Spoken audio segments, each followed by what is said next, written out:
વડોદરા શહેરમાં આતંક મચાવનાર બિચ્છુ ગેંગના માથાભારે અને કુખ્યાત અસલમ બોડિયા સહિતના આરોપીઓ દ્વારા ઘણા લોકો સાથે દાદાગીરી તથા બળજબરી કરીને ગેરકાયદે મિલકત, મકાન અને જમીન પચાવી પાડવામાં આવી હતી, જેમાં બોડિયા સહિતના 26 આરોપીઓ વિરુદ્ધ ગુજસી ટોકના કાયદા હેઠળ ગુનો નોંધાયો હતો, જેમાંથી અસલમ બોડિયા તથા મુન્ના તડબોશે વસાવેલી મિલકત ગેરકાયદે હોવાનું માલુમ પડતા જ ક્રાઇમ બ્રાન્ચે વિવિધ વિસ્તારોમાં આવેલી ₹2.2 કરોડની મિલકતો ટાંચમાં લેવાની કાર્યવાહી શરૂ કરી છે. ડભોઈ રોડ પરના રો હાઉસ મકાનો, ફાર્મ હાઉસ, કાર, 4 રિક્ષા, તાંદલજાનું મકાન, વાડીનો ફ્લેટને ટાંચમાં લેવામાં આવ્યા છે. વડોદરા શહેરમાં બિચ્છુ ગેંગના કુખ્યાત અસલમ ઉર્ફે બોડિયા, હૈદર મિયા શેખ સહિતની ટોળકીએ બળજબરીથી જમીન, મકાન, મિલકત પચાવી પાડવા ઉપરાંત નાણાંની લેતી દેતીના હવાલાના રૂપિયા પડાવ્યા સહિતના અનેક ગુના પોલીસ ચોપડે નોંધાયેલા છે. બીજી તરફ તેના વિરુદ્ધ ખૂનની કોશિશ, અપહરણ, લૂંટ, ધાડ, છેતરપિંડી સહિતના અનેક ગુનાઓ આચરવામાં આવ્યા હતા.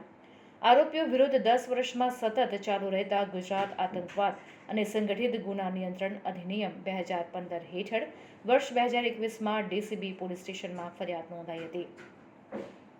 આ કેસની તપાસ in charge DCB crime H.A. Rathod કરી રહ્યા છે, ત્યારે ક્રાઇમ બ્રાન્ચે ગુજસી ટોક ગુનાની તપાસ દરમિયાન આરોપી અસલમ ઉર્ફે બોડિયો હૈદર મિયા શેખ, તેના સાગરીત મોહમ્મદ હુસૈન ઉર્ફે મુન્નો ઉર્ફે તડબોચ, ઝાકીર હુસૈન શેખ સહિતના 26 આરોપીઓની ધરપકડ કરાઈ હતી, અને જેમાં હજી પણ અસલમ બોડિયા જ્યુડિશિયલ કસ્ટડીમાં છે.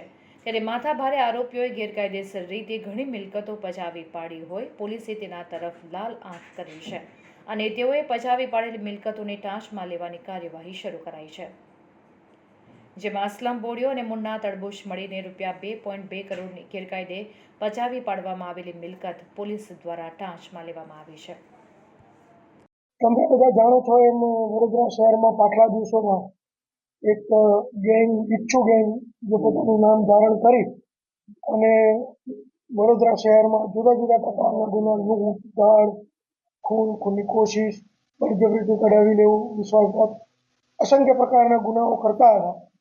તો એને નિયંત્રણમાં લેવા માટે જે ગુજરાત આતંકવાદ અને સંગઠિત ગુના નિયંત્રણ અધિનિયમ 2015 હેઠળ ગુજસી ટોકનો ગુનો દાખલ કરવામાં આવેલો, અને એ ગુનામાં ટોટલ 26 આરોપીઓને એરેસ્ટ કરવામાં આવેલા. તમને ખ્યાલ છે ત્યાં લગી એમાંથી જે મેઇન એનો જે આરોપી હતો એ અસલમ બોડિયો અને બીજા એક મુન્ના તરબૂચ, એ જે તે વખતે આરોપી તરીકે હતા, અને એની જે પ્રોપર્ટી છે એ પ્રોપર્ટી સીઝ કરવા માટે અમે છેલ્લા 1 વર્ષથી એક પ્રપોઝલ તૈયાર કરેલી. તો એમને સરકારશ્રી તરફથી આદેશ થતા અમે આ બંને આરોપીઓની પ્રોપર્ટી આજે સીઝ કરી છે. જે પ્રોપર્ટી જોવા જઈએ તો આરોપી મોહમ્મદ હુસૈન ઉર્ફે મુન્નો ઉર્ફે તરબૂચ ઝાકીર હુસૈન શેખ છે, એની ટોટલ ₹1.32 કરોડ રૂપિયાની મિલકત અમે આજે ટાંચમાં લીધી છે, અને જે અસલમ ઉર્ફે બોડિયો હૈદર મિયા શેખ છે એની 70 લાખ જેટલી મિલકત ટાંચમાં લીધી છે.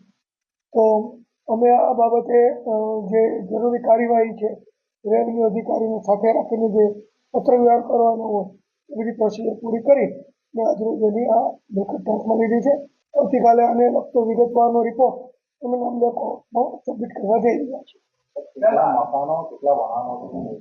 હા, જોવા જઈએ તો એમાં જે આરોપી મોહમ્મદ હુસૈન છે એનું દિવાળીપુરામાં એક ફાર્મ છે, જેની કિંમત 33 લાખ રૂપિયા જેવી થઈ જાય છે, અને બીજું જ એક દિવાળીપુરામાં બાજુમાં એક ખુલ્લા પ્લોટમાં એને કન્સ્ટ્રક્શન ચાલુ કરીને સાઇટ ઊભી કરેલી, એની કિંમત 92 લાખ રૂપિયા જેવી થવા જાય છે. આ એની સ્થાવર મિલકત છે. અને એ જ મુન્ના તરબૂચની જંગમ મિલકતમાં એક ઇનોવા ગાડી છે, જેની કિંમત આશરે 7 લાખ રૂપિયા જેવા થાય છે. એમ ટોટલ એની ₹1.32 કરોડ રૂપિયાની પ્રોપર્ટી થાય છે. એ જ રીતે આરોપી અસલમ શેખની જોઈએ તો એનું એક અકોટામાં તાંદલજા વિસ્તારમાં એક મકાન છે, જે 13 લાખ રૂપિયાની સ્ટેમ્પ ડ્યુટી ભરેલી, પણ એની કિંમત અત્યારે બજાર વેલ્યુ 45 લાખ રૂપિયા જેવી થાય છે. અને એવી જ રીતે એનું એક બીજું વાડી વિસ્તારમાં મકાન છે, એનું 22,98,000 જેવી એની કિંમત જેવા થાય છે. સાથે ઓટો રિક્ષા અને બીજા વાહનો છે એ એની અલગ અલગ કિંમતો મળી અને ટોટલ એની 70 લાખ રૂપિયા જેવી કિંમત થાય છે જે અસલમ બોડિયાની પ્રોપર્ટી. સર આ લોકોને જેના નામે પ્રોપર્ટી કરી હતી તેની કોઈ કાર્યવાહી નથી કાં તો પછી એને કોઈ સંશોધન થશે કે કોઈ પોલિટિકલ પાર્ટી સાથે જોડાયેલા છે? ના, એવું કોઈ નથી. આમાં જે તે વખતે દાખલા તરીકે તમને કહીએ તો જે દિવાળીપુરામાં ફાર્મ હાઉસ છે મુન્ના તરબૂચ, એણે જે તે વખતે ખેડૂત નહોતો એટલે એણે એક બીજી વ્યક્તિના નામે આ ખેતીની જમીન ખરીદી અને એમાં એણે ફાર્મ હાઉસ ઊભું કર્યું. પરંતુ તપાસ દરમિયાન અમને બાતમી રાહે ખાનગી રાહે એ ખબર પડી કે આ પ્રોપર્ટી મુન્ના તરબૂચની છે. એટલે જેના નામે એ પ્રોપર્ટી હતી એને બોલાવવામાં આવ્યા તો એણે સ્પષ્ટ કીધું કે ભલે મારા નામે રહી પરંતુ એણે મારા નામે ખરીદી છે, ખરેખર આ પ્રોપર્ટી છે એ મારી નથી, આવી એણે વાત કરી.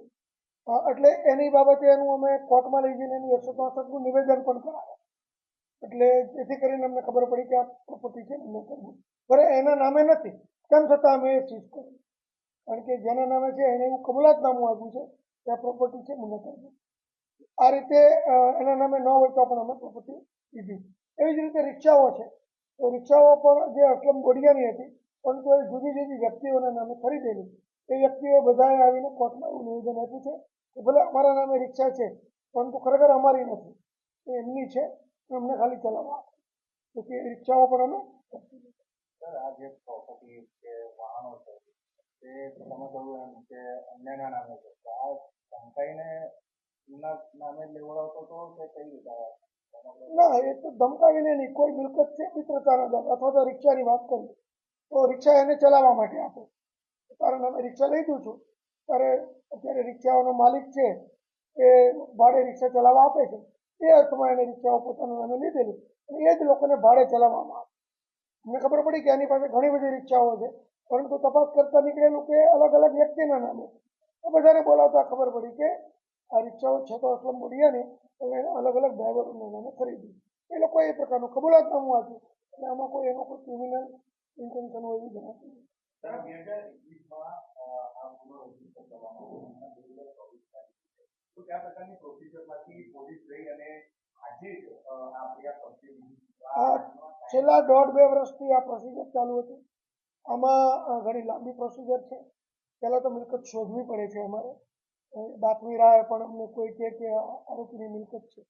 એ મિલકતો શોધ્યા પછી એ મિલકત ખરેખર કોના નામે છે રેવન્યુમાં એ વસ્તુ જોવામાં આવે છે. એ માણસને બોલાવવામાં આવે છે કે ખરેખર આ મિલકત તમે ક્યાંથી ખરીદી છે અથવા તો તમે જેની પાસેથી ખરીદી ક્યાં અવેજ સાથે ખરીદવામાં આવી છે એ પણ ચકાસવામાં આવે છે. પછી જે મિલકતની ચૂકવણી, મિલકતના અવેજ તરીકે રકમ ચૂકવણી કરવામાં આવી છે એ કયા વર્ષમાં ચૂકવણી કરવામાં આવી છે, તો એના કોઈ આવકના સ્ત્રોત એ વર્ષમાં છે કે કેમ, ઇન્કમ ટેક્સ વિભાગ પાસેથી પણ એની માહિતી લેવામાં આવે છે. અને જો આરોપી છે એ જસ્ટિફાઈ ન કરી શકે કે આ જે રકમ છે એ એના કાયદેસરના આવકના સાધનોમાંથી ખરીદી છે, એવું ન જસ્ટિફાઈ કરી શકે તો માની લેવાય કે આ જે છે ગુનો કરીને, ગુનો આચરીને જે એને રકમ અવેજ ઊભો કર્યો છે એનાથી એને મિલકત ઊભી કરી તેવું માની લેવામાં આવે. એ પછી આને એક સરકારમાં પ્રપોઝલ મોકલવામાં આવે અને સરકારશ્રીને જ્યારે યોગ્ય લાગે કે આ ઊંચી ટોક કાયદાની કલમ 18 છે એ મુજબ કે આ મિલકત ટાંચમાં લેવા જેવી છે તો ત્યારે એ હુકમ થાય છે સરકારશ્રી તરફથી, હુકમ આધારે પછી આ મિલકત ટાંચમાં લેવામાં. લાંબી પ્રોસિજર છે એટલે આમાં સ્વાભાવિકપણે 1.5-2 વર્ષ જેવું લાગે.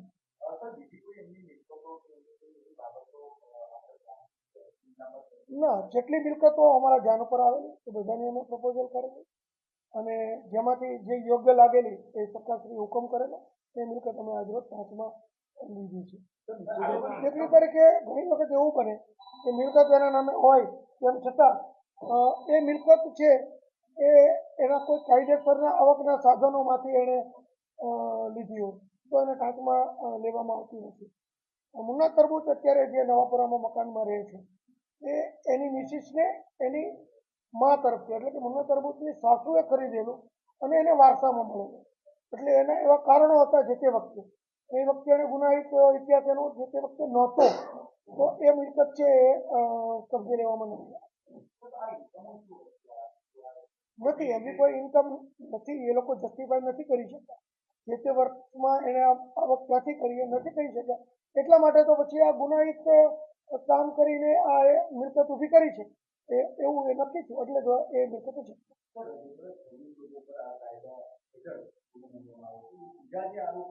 અમે 26 આરોપી એનું છેલ્લા 21થી જ્યારે ગુનો દાખલ થયો ત્યારથી સર્ચ કરીએ છીએ.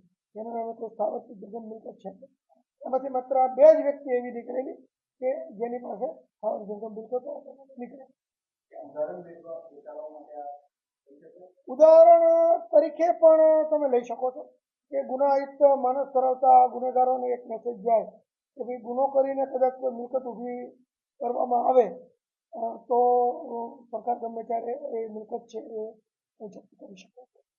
સર આ લોકોની વડોદરા શહેરની મિલકતો સાચવી લેવામાં આવે છે પરંતુ બની શકે કે વડોદરા શહેરના બહાર પણ આ લોકોની મિલકત અમે જ્યારે તપાસ કરીએ છીએ ત્યારે આ બધા પાસા આવરી લઈએ છીએ કે બરોડા શહેરની બહાર દાખલા તરીકે જે દિવાળીપુરા છે એ ગ્રામ્ય વિસ્તારનું તો પણ અમે તમામ રેવન્યુ વિભાગને લખીને એના આધાર કાર્ડ પાન કાર્ડ ઇવન એના કુટુંબીજનોના નામે કોઈ મિલકત છે કે ઘણી વખત આરોપીઓ પોતાના નામે ન ખરીદતા હોય પણ પોતાના કુટુંબના સભ્યોના નામે ખરીદતા હોય તો પણ એ પણ અમે મુદ્દો આવરી લઈએ કે કોઈને કુટુંબના સભ્યોના નામે તો નથી ખરીદ્યું અને તમામ તપાસ થયા પછી આ પ્રપોઝલ થયા. Thank you sir.